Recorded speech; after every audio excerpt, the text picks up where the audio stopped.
Guys, it's your girl Q Shots. I'm here with another installment of the A-List Alert, coming on behalf of the Key Est Expressions Publishing slash Multimedia Division. We are doing big things in the Midwest, you guys. If you're new to the channel, welcome aboard. Go below this video, hit that notification bell.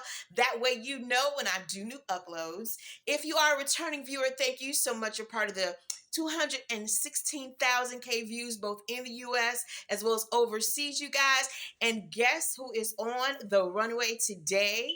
None other than Mr. Kwame. Kwame, you guys, the history of Kwame in hip hop, 50 years of hip hop goes all the way back to the era of just political rap. And then we also have what I call animated rap as well, animated hip hop. So back then, let me take you on a little history. Back in the 90s, there was a genre of hip hop that was very political. You had your Public Enemy, and then with Fight the Power when Do the Right Thing came out. Then you also had Arrested Development coming out as well. Vertical Hold with Angie Stone was a part of that group, as well as Arrested Development, as well as who are some of the other political people that were KRS-One. Yes, Boogie Down Productions also came out with their rendition of Self-Destruction. Now, in that circle, that was all the political rights that we had. We wanted to keep those things intact with a lot of racism that was going on.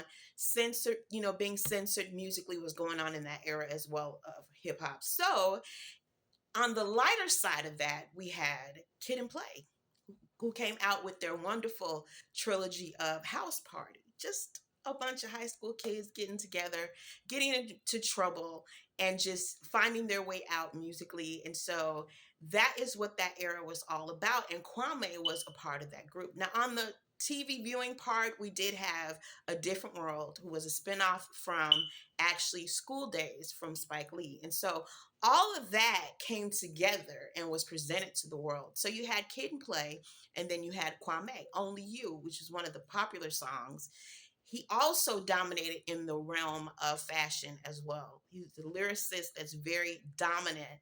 And then he also used little verbs, adjectives, and nouns and put a beat to it. And hey, he he became hip hop royalty. And so he's the father of Busta Rhymes. He's the father of Missy and Tim. They are the animated version of hip hop that we come to know and love. And so to have Kwame on the A-List Alert Network TV, he was spotted in my IG account. That is Nakia Blue, BLU, the number 21. So go out there and see if there are any more celebrities that you can spot on my story. And so just some fun facts about Kwame. He wasn't just an MC, he was also a producer as well. And so what he actually was able to produce are tracks for Mary J. Blige, Keisha Cole was one, and then also he did Only You, which hit number 2 on the Billboard Hip Hop R&B charts, which is really awesome. As a producer, he's done work with LL Cool J, Mary J. Blige, Keisha Cole, Missy Elliott, and Christina Aguilera. And then as a producer, he has sold over 30 million records worldwide. So that's really good.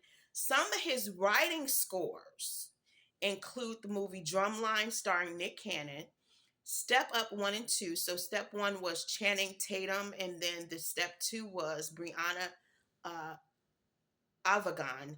And then also Freedom Riders, which is Hilary Swank, and then Coach Carter, which is Samuel L. Jackson. So that's just a little tidbit of fun facts about Kwame. Thank you so much again for your input in my story on the A-List Alert Network TV. Really appreciate it. Now, also, he did fashion. So you got to remember in the 90s, it was always wide shoulders, wide leg pants, and then I called them the Herman Monster shoes with the thick soles on the bottom and the big buckles. And so the hats were polka dot. I mean, he just made fashion what it is. And it wasn't anything foreign, it was loose fitting for the season, and he just dominated in his arena of entertainment. So go out there and support him. Support, support, support. And then now he's coming out with a new joint this year called The Different Kids. And so it's been about 26 years since he's done a studio project. So go out there and support Kwame's arena of entertainment. Now let's flip it. This is a shock value segment. I want to get into the little beef between Cardi B and Nicki Minaj, and also Jeffree Star. Now, Jeffree Star, as you know, is an influencer of just makeup. And so what he's been doing is throwing shade against Cardi B, which is very negative. You know, Cardi B came out with her wonderful project called Am I the Drama? And so it hit everybody. It hit nationwide. She's winning awards left and right. She's getting deals from Louis Vuitton. I mean, she's really honing into her career. Yes, it took 7 years. Okay. It was worth the wait. But Jeffree Star has some issues with her. He went on his site, started bashing her, talking about how she's this and she's that, calling her names, derogatory names, and then talking about her relationship with her current beau, which I feel is just so utterly unprofessional. It really is. Even if you don't like hip hop and you don't like her, keep that to yourself. You know, she's doing her thing in her arena of entertainment. So over on Thread, I have a little thing on Thread where I can get to express myself. And so one of the postings that I did, it got 1,263 views. And this is what I wrote. I said, Cardi B has birthed life back into the arena of hip hop that has been missing and overlooked for years. She will go down in history with the likes of Queen, MC Light, Eve, Little Kim, Rage, Miss Melody, and Salt and Pepper for setting trends and breaking barriers. Missy and her both got Janet Jackson to bless their careers, uh, which goes to show 7 years is the signature move for completion. Cardi B deserves all the success within her lyrical journey. And so it is what it is. I enjoy Cardi B. Much success to you and everything that you are going for and doing. The difference between, here's the issue that I have with Nicki Minaj. Now, she won the Michael Jackson Vanguard Award, and I think I mentioned this in some videos back. You guys can go out and take a look at it. The issue that I have with her is she won this award. Michael Jackson did everything that he could to put African American music out there on a Caucasian platform, MTV. So he goes through all of that. You know, took him a lot to do that. Then you go and you fast forward to hip hop. Hip hop has now a platform. The issue that I have with Nicki Minaj is this. There's several things. The fact that she's using, and sex, okay, sex sells. We get that part. But two things she did. One, she went and she took her shoes off. She was seen taking her shoes off on the curb and giving them to a homeless person. I believe she did that only because TMZ was recording. I don't think that she did that out of the kindness of her heart.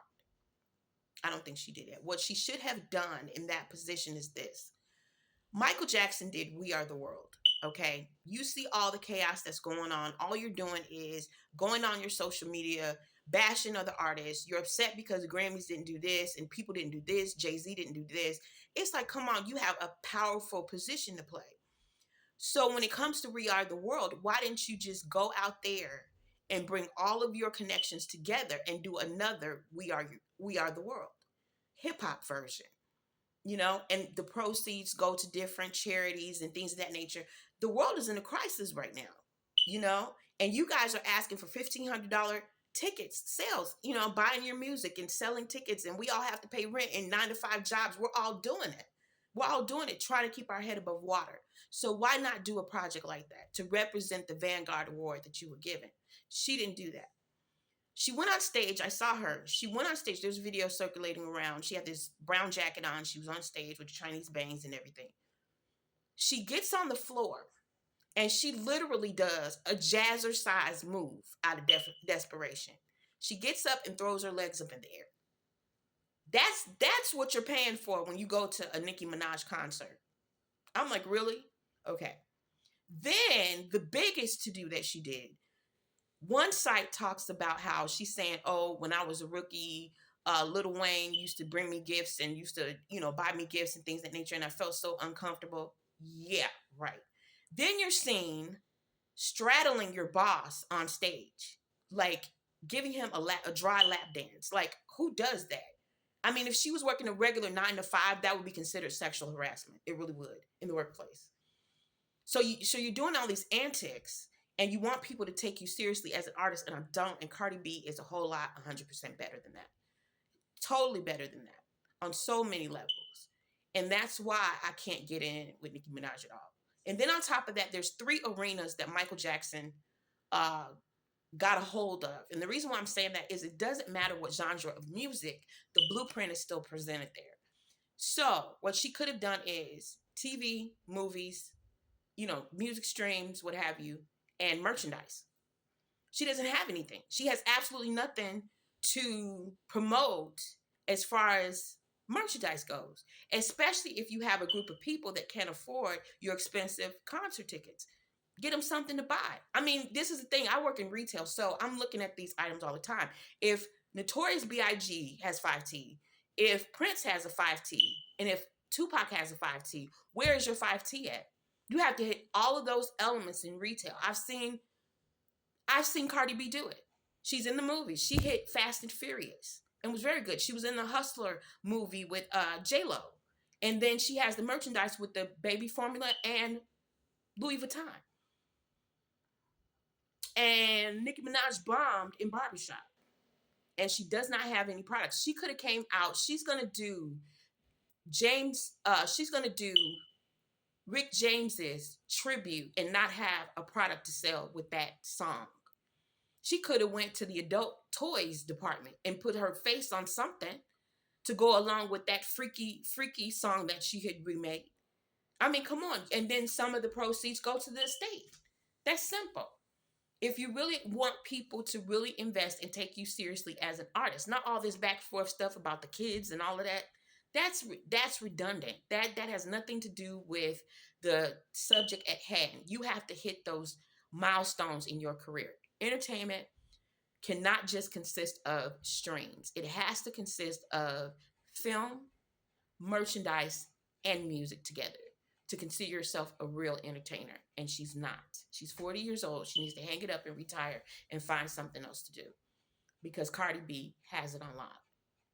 You guys go below this video and let me know how you feel about the beef between Cardi B and Onika. Do you feel like Onika should be given grace, or has she just been washed up as far as her career goes? Let's talk about this. Let's go down below. Let's start a conversation, you guys, and be respectful for everybody's persona and how they feel about the artist that's being presented, you guys.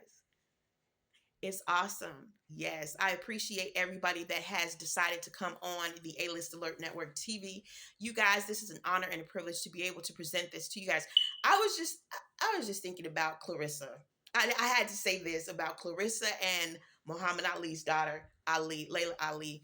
I got something to say about that too. Okay, so here's my thing.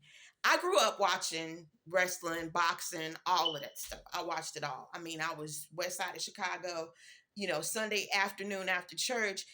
I'm a child that should be seen and not heard. And so if grandma wants to watch boxing, if she wants to watch wrestling, hey, you don't have a choice in the matter. You got to sit and watch what everybody's looking at. And so fell in love with the boxing, Sugar Ray Leonard and, George Foreman and Muhammad Ali and Sugar Ray Leonard and Evander Holyfield and just all these greats, Mike Tyson.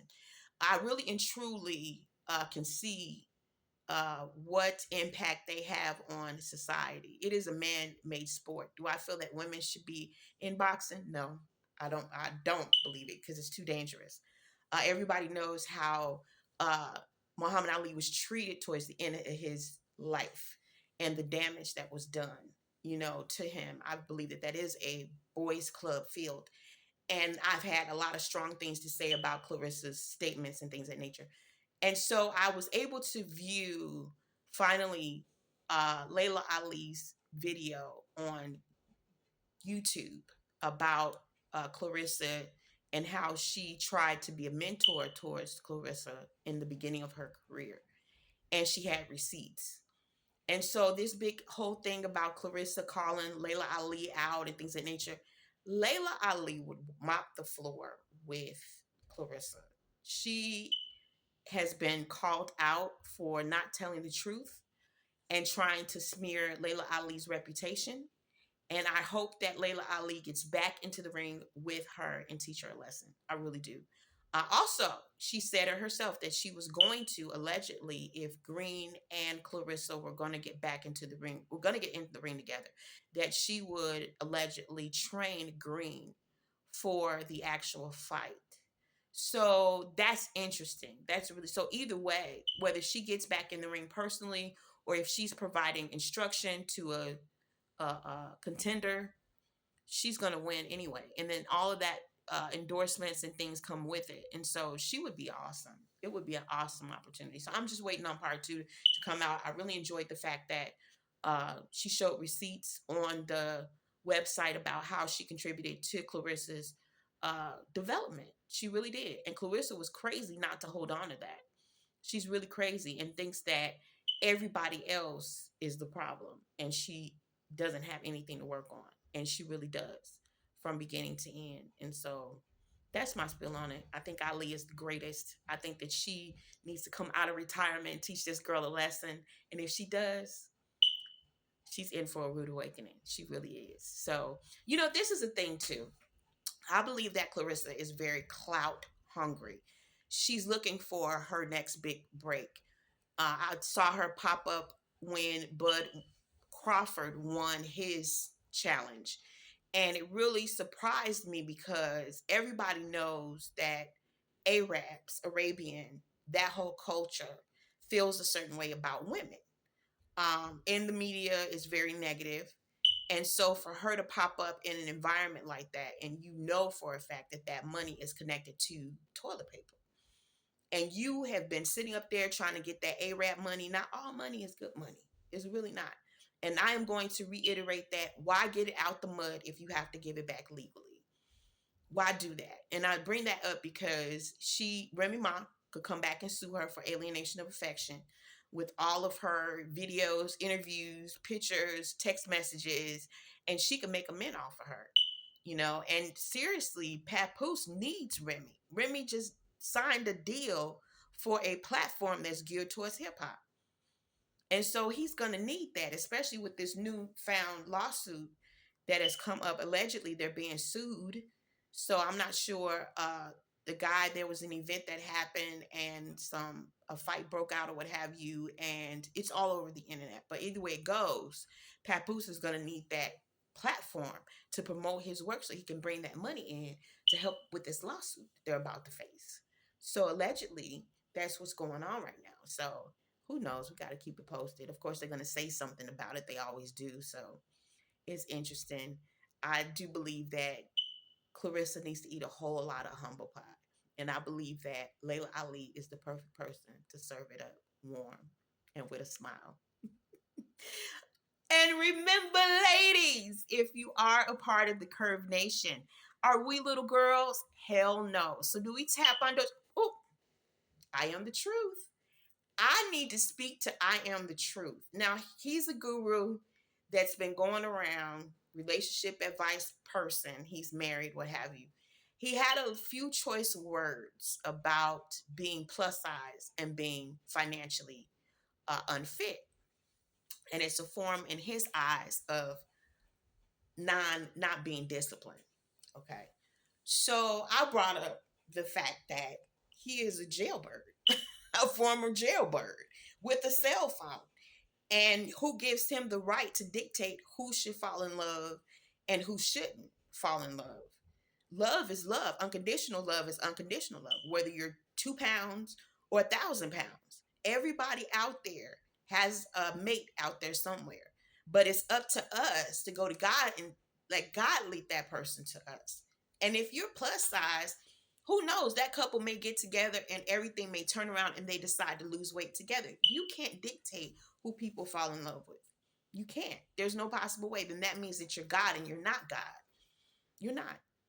And so I believe that him bashing plus size people is going to weigh very heavy on his conventions that he holds across the state. Because here's the thing, $3.9 trillion are the consumers that spend money, and not all of them are a size two. They're not. For every negative word that you're speaking against a person that does not look like you is another wallet that's being closed. They're not going to attend your sessions, and then you can't make the money because the room is just full of size two people. And they don't make up the major population of the country. So if you go there every state missing that tax bracket, then what? Can't get that new purse, can't get that new car, can't get that dinner or that cruise because you're not getting all the money. Plus size people money is green too. And for every insult that you make, that closes the wallet and the purse of that person that you are offending. So why, sir, would you disrespect the same creed that you want to do business with you? That's not good business. Because all you're doing is showing your ignorance and your lack of stability, information, and wisdom. And there are tons of people who are a size 2 that can get sick from diabetes. You haven't polled every person across the country to know whether or not they're healthy or not. So who are you to judge that? And then you're going to sit up there and say that only skinny people deserve to be in love? It's a form of discipline. There are tons of undisciplined people that wear a size 2. Tons of them across the country, in the jails, in the cemeteries. Take a look. And this is another point. Being plus size does have its benefits in saving lives. Plasma donation. The stigma on that needs to turn around, especially with our economy the way that it is. You can't be on drugs. You have to live a healthy lifestyle because your sample goes to somebody that's sick. And you are compensated for that. And some people don't have to put rocks and pebbles in their clothes to get the top pay. Some of us can just walk in for 6 years straight and be financially cool and not be broke. Some people are broke. They're broke in spirit. They're broke in love and compassion and grace. Where's the grace? There's gyms all over the place. And if you feel that strongly about society and their weight, cover the cost of their exercise memberships. All over the globe. Don't miss nobody. And you sound very congested when you talk. Are you healthy? Because you really don't sound like it. I don't hear an office voice when you talk. I hear a lot of congestion and phlegm. And what are you eating that's causing that congestion when you talk and you articulate your words? And you're skinny. Could it be the jail environment you were in for years? Sometimes we can be released physically and still be inmates psychologically because we haven't been released spiritually to have compassion for people no matter what size they are.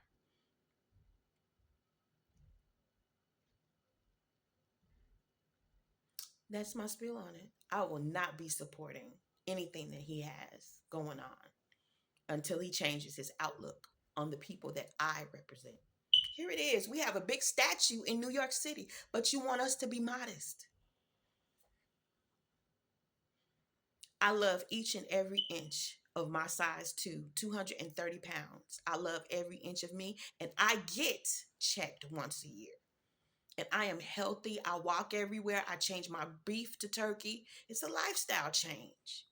But it's not dictated off of what you think beauty is. It's off of what God says. He gave me my life back. And he told me to just tweak things a little bit and love who I am inside and out. I can see my feet. I'm good. And if a person that's in my life can't take every inch of me as I am, then that's that person's loss. And as a matter of fact, studies show that men dominate in obesity and not women. Do your research before you decide to throw stones.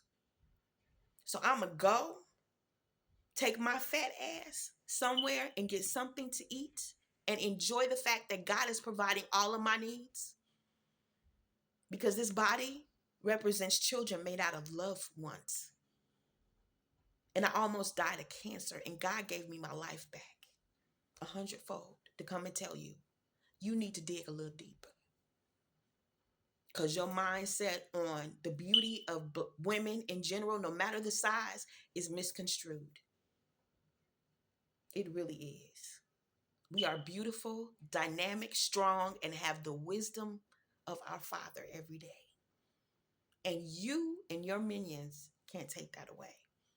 Because this is the thing also, you have to be spiritually ready for that relationship. Are you a king?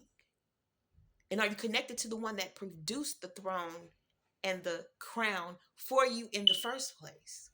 Brick wall faith. That's what it takes. The foundation of a relationship. It's not just the materialistic. It's the supernatural. And if you're not connected, you're behind the 8 ball anyway. Mentally, financially, psychologically. Dig deeper.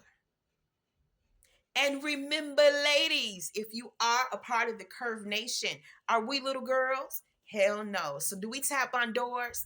Hell no. If you are a part of the Curve Nation, ladies, remember to kick that bitch off the hinges. Love you guys. Take care. Bye. See you next video.